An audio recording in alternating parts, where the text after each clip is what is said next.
billet bracket for the wastegate.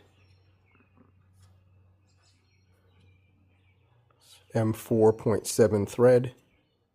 So you can thread it with included bolts. Going on the car now. Alex, your Remnant Performance here. Today we're going to talk about dialing in the electronic wastegate on your Omega Series bottom mount turbo kit for the B58. In this case, it's a Supra. So first and foremost, anything that is painted, factory bracket, do not touch, okay? You want that to be in the exact same location it was before. What you're going to touch is your connecting arm. First, what you're going to do, make your connecting arm as short as possible. Then you're going to put it on.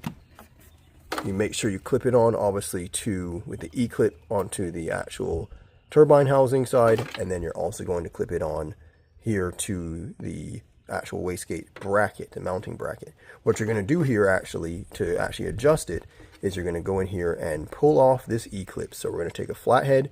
You're going to see right inside there, you'll be able to, you can see that little E-clip on it.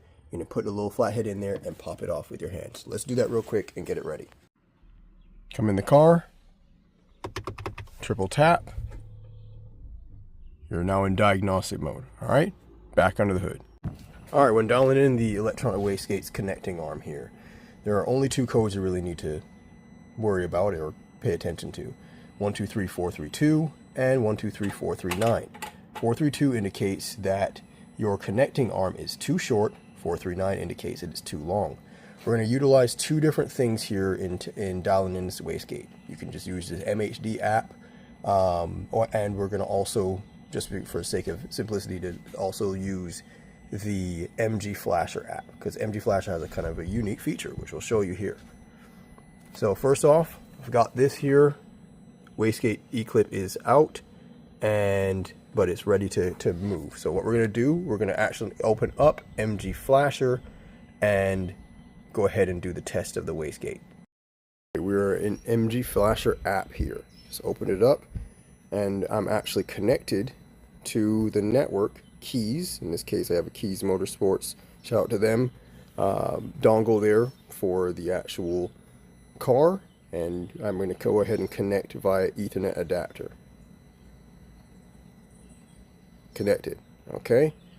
Obviously, we're not actually using this for tuning, but it has a great tool under the diagnostics, which is on the bottom right hand corner. You want to scroll down, and you want to go ahead and test the wastegate. And what you'll see when we do that is that the wastegate will actually move.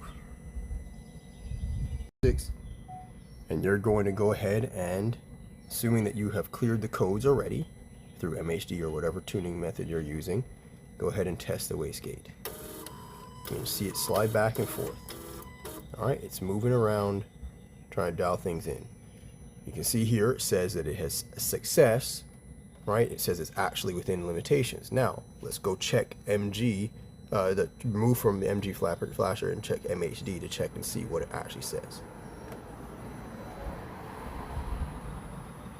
Now here in MHD, let's go ahead and let's go read DME codes.